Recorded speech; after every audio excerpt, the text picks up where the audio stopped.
Taking only my valuables, I dash out of the house, running down the busy streets towards the train station. I run up the stairs of the station.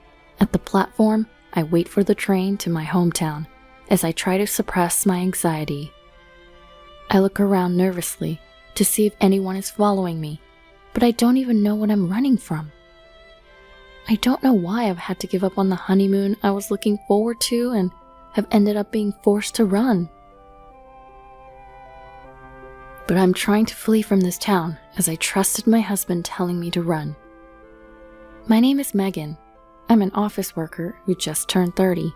Despite always feeling like a newcomer, I found myself in a position to teach others before I knew it, leading a busy life.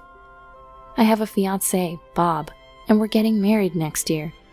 Bob is my colleague at work and 3 years younger. He's so mature and reliable that my colleagues often tease me, saying, "We can't tell who's older." He's a man who commands trust from superiors and subordinates alike, handles household chores flawlessly, and I think he's an ideal partner for marriage. Except for one thing. One weekend, we needed to visit my in-laws' house together. As we open the door to the living room, 2 women are relaxing, sipping tea. "Welcome home, Bob." "Welcome back, Bobby." Ignoring me completely, the women greet him with sparkling smiles and Bob sighs. Why's Catherine here again? "Well, Catherine is like a daughter to us, right?" "Right, Mom? Oh, if I become Bobby's wife, I'll really be your daughter." "Oh, how wonderful." Bob sighs again as my mother-in-law and Catherine start giggling and making a fuss. I was filled with the urge to go home right then and there. Catherine is a neighbor of my in-laws and Bob's childhood friend. They've been close since they were babies, up until high school. Catherine has beautiful eyes and a slender figure, and with her expertise in acting cute, she's the type of girl that men can't leave alone. For some reason, she's fixated on Bob. And it started right after Bob told his parents about our engagement. She's been aggressively texting Bob, inviting him out for drinks, and whispering things like, "I'll feel sad if you get married," and "Didn't you propose to me when we were little?" I felt uneasy at Catherine's assertiveness and asked Bob if he was interested in his cute childhood friend. To that, he made a disgusted face. "She juggled 5 guys at once in the soccer team in high school. In college, she seemed to only date men who had girlfriends or wives. I'm too scared to marry a woman with no sense of chastity like that." Well, you're right. I was taken aback by Catherine's lack of fidelity, but relieved to know that Bob was not swayed by her. But my mother-in-law is on Catherine's side. She's trying to push me out by flaunting her closeness with Catherine. Apparently, she doesn't like me because I'm older than her son, taller, and work too hard for a woman. She seems to be unaware of Catherine's wildness and thinks that Catherine, who at first glance appears elegant and obedient, would be easy to handle and boast about as a daughter-in-law. Because of those two, we faced the worst possible experience at our wedding a month later. Unbelievably, Catherine, who wasn't even invited, showed up at the reception. And she wore a pure white dress, which of course only the bride is supposed to wear. Of course, it wasn't as lavish as a bridal gown, but the fact that it was white didn't change. And she was the center of attention in the venue in many ways. What was even scarier was that during the reception, she had the audacity to sit at the family table where my mother-in-law was. During our slideshow, and even during our friends' speeches, I couldn't help but be bothered by her chatting it up with my mother-in-law. When they approached our table at one point, my husband argued with them, as he tried to hold back his anger. "Catherine, you weren't invited, and you're wearing a white dress. And sitting at the family table, what the heck are you thinking? What are you doing, Mom?" "But it's my childhood friend's wedding. I can't not celebrate it, and white matches my skin the best." "Oh, I agree. The white dress looks really good on your fair skin. You look the best in this venue. I requested the seat because you forgot to prepare it. Don't worry, I'm sharing the meal with her." Ugh. My husband, unable to vent his frustration, looked down in despair. Looking at my father-in-law, who was at the family table, He had an apologetic look on his face. Although my father-in-law is a decent man, he's weak-willed and probably got bulldozed over by his wife. We've been eagerly preparing and looking forward to this day for nearly a year. It's so frustrating I feel like crying, but if I cry now, it will only please these two. I'm not going to show them my tears. When I raised my face and smiled at Catherine, I saw the corners of her eyes twitch. Coming to celebrate even though you weren't invited? Catherine, you're really thoughtful of your friends, aren't you? Huh? Catherine grimaced. And it's so nice of you to share half your meal. Please do share half of your favorite filet mignon as well. Oh, my mother-in-law's eyes wandered. Oh, it's almost time for me to change outfits, so please step back. I'm sorry I'm so busy. I mean, I am the main event after all. With that said, and showing a calm smile, the attendant who was with me said, "Can we please let other people take pictures with the newlyweds, please?" and kindly moved them out of our way. I was grateful for her excellent work.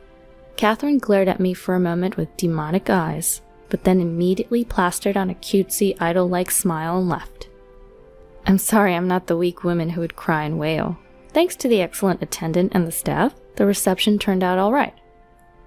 I was exhausted, but aside from those two, I received heartfelt blessings from everyone else and was able to fully appreciate the happiness. We didn't start living together right after our marriage. Since job transfers are announced at the end of the fiscal year, we thought it would be safer to find a new home afterwards. So, for our honeymoon trip planned 2 weeks after the wedding, we each planned to leave from our own homes and meet up at the airport. Once we start living together, there'll be fewer chances for rendezvous, so I thought it'd be fun to do something that feels like we're still dating. The destination for our honeymoon is Italy. My mind was filled with the allure of Italy, especially it being my first overseas trip. I was thrilled and excited each day leading up to it. However, my excitement was about to be ruined by the two.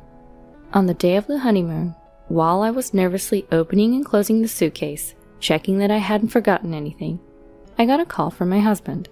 "Hey, what's up? We're meeting up at 1 p.m., right?" "I'm sorry." "Huh?" Contrary to my easygoing self, my husband screams in a desperate voice, "We have to cancel the honeymoon. Please don't come to the meetup spot." "What?"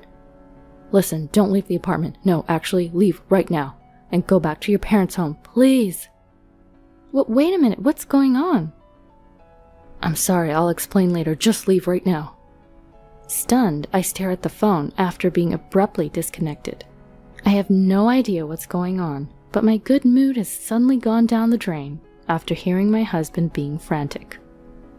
Could he possibly be involved in some sort of crime? The mere thought sends chills down my spine. With my legs about to buckle from all the anxiety, I force myself to move and decide to return to my parents' home as per my husband's instructions. Naturally, my parents are in a panic. Their daughter, who was supposed to be going on her honeymoon, has come home with a pale face. Seeing the disgraceful behavior of my mother-in-law at our wedding, they were even more worried. Even if I wanted to explain the situation, I too was at a loss because I didn't know why I was there. Then I got a call from an unknown number. I sensed something was not right. It was the police. Fearing that I was indeed involved in a crime, I pressed the answer button with bated breath. The police officer, with a much softer voice than I expected, explained why he had called. "We got a call about a couple of women screaming and banging on your apartment door. They seemed quite agitated, so we took them into custody. The older woman claims to be your mother." "What? Wait, me?" Because I had put the call on speakerphone, my mother, who was listening next to me, let out a bewildered shout. Even the police officer on the other end, hearing my mother's voice, seemed taken aback with a surprised, "Huh?" I was dumbfounded for a moment, but I soon realized who the older woman was.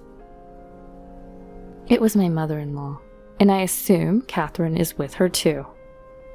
I don't know why they came to my house on the day of our honeymoon, but I'm sure they're the reason my husband was panicking.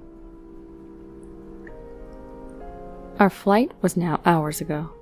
Because of these people, our honeymoon is gone. No Venice, no pizza, no pasta, no tiramisu, no maritozzo, all of which I was looking forward to. This is awful, just awful. I'm never forgiving them.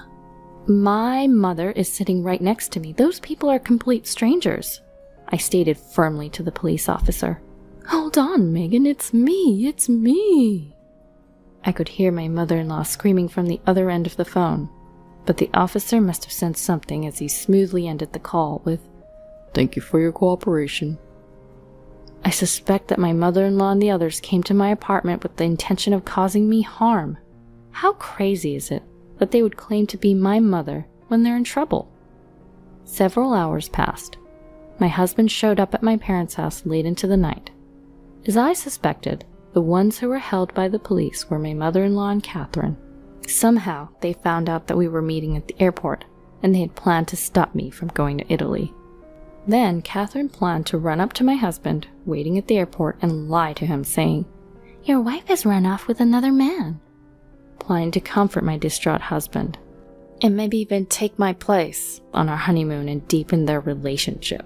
I wonder if they really thought they could easily take my place right before departure. It's not like this lie wouldn't be exposed when we returned from our honeymoon. What short-sighted thinking, I thought. But their dreadful plan didn't end there. After stopping me, they intended to take me to a man my mother-in-law had chosen. To my mother-in-law's 50-year-old unemployed brother. For that purpose, they had Catherine's cousins waiting in a car, which gave me chills. If this plan went through with my mother-in-law's brother and me, and my husband and Catherine, my mother-in-law thought we probably wouldn't be able to stay as a couple.